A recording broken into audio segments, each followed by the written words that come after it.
Jean-Claude Mabalo, tout à l'heure, Grégoire Kofoudi a fait part des inquiétudes qui lui sont propres et aussi des inquiétudes qu'auraient certains des Béninois par rapport donc à la présence, par rapport à la composition des 7 mandatures de la Cour constitutionnelle.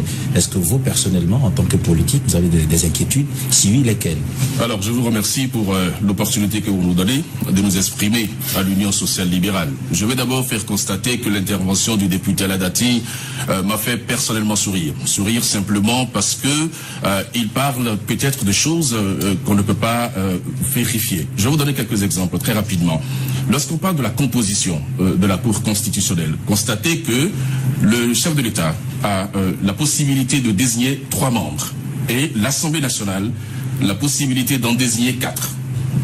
Vous constaterez que l'Assemblée nationale, où mon ami, je l'appelle ainsi, Orden Aladati, siège, a désigné un ministre du gouvernement du président Patrice Talon.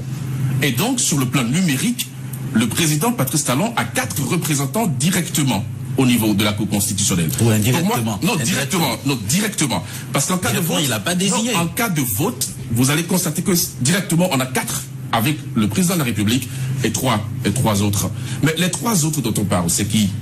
Je pensais, et ça je le dis avec tout le respect que j'ai pour Maître Abraham Zilouroué, je pensais qu'après les services, les bons et loyaux services rendus à la République et rendus à la rupture ou au nouveau départ il y a quelques mois seulement, on aurait pu le proposer au niveau de la Cour constitutionnelle.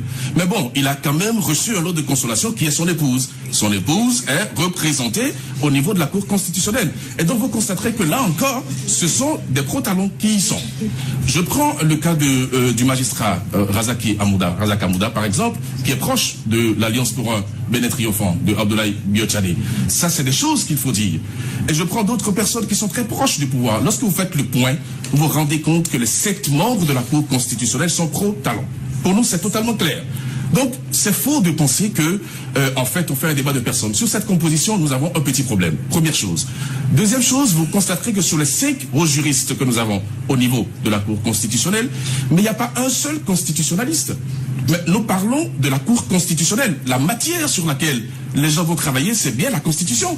Donc, nous n'avons pas un seul constitutionnaliste. Nous, ça nous pose un autre problème. C'est pour ça que nous pensons que la Cour est mal composée.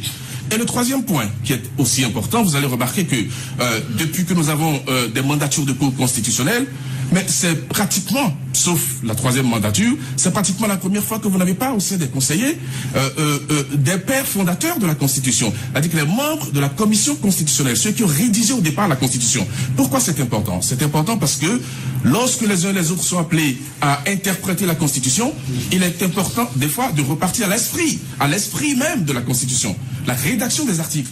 Mais on constate que dans la Cour actuelle, il n'y a pas de conseillers ayant participé à la rédaction de la Constitution. Et donc, il n'y a que tous les 7 conseillers sont nouveaux. Pour nous, ça nous pose problème. Alors, quand vous mettez tout ça ensemble, on ne peut pas tirer. Il y a un conseiller qui a été secrétaire général de la Cour constitutionnelle pendant plusieurs années. D'accord, mais il n'est pas conseiller. Il n'est pas conseiller. Je parle des 7 conseillers. Le secrétaire général n'est pas conseiller. Et quand vous parlez même de secrétaire général aujourd'hui de la Cour constitutionnelle, c'est qui? Abraham, s'il vous plaît, vous n'avez pas encore la parole. Le secrétaire général, j'ai parlé des 7 conseillers. D'accord? Oui, il était SG avant. D'accord. Oui, mais il n'était pas conseiller de la Cour. C'est ce que je veux dire. Il n'était pas conseiller de la Cour. Et vous constatez que sur les 7 aujourd'hui, il n'y a que des nouveaux. On a renouvelé la Cour à 100%. Et aujourd'hui, on peut me dire que pour la mémoire de la Cour constitutionnelle, il y a un secrétaire général. Mais le secrétaire général de la Cour aujourd'hui, c'est qui? Maître Abraham Zilouroué est là, il peut nous répondre. Et donc tous ces éléments nous amènent à penser que la Cour telle que composée actuellement, eh bien ça ne nous rassure pas. Et nous allons le marteler partout en attendant justement que les premières décisions de la Cour ne viennent. Cette Cour ne rassure pas. Cette Cour est à 100% pro-talent et il faut être vigilant pour voir les décisions qu'elle va prendre pour l'avenir.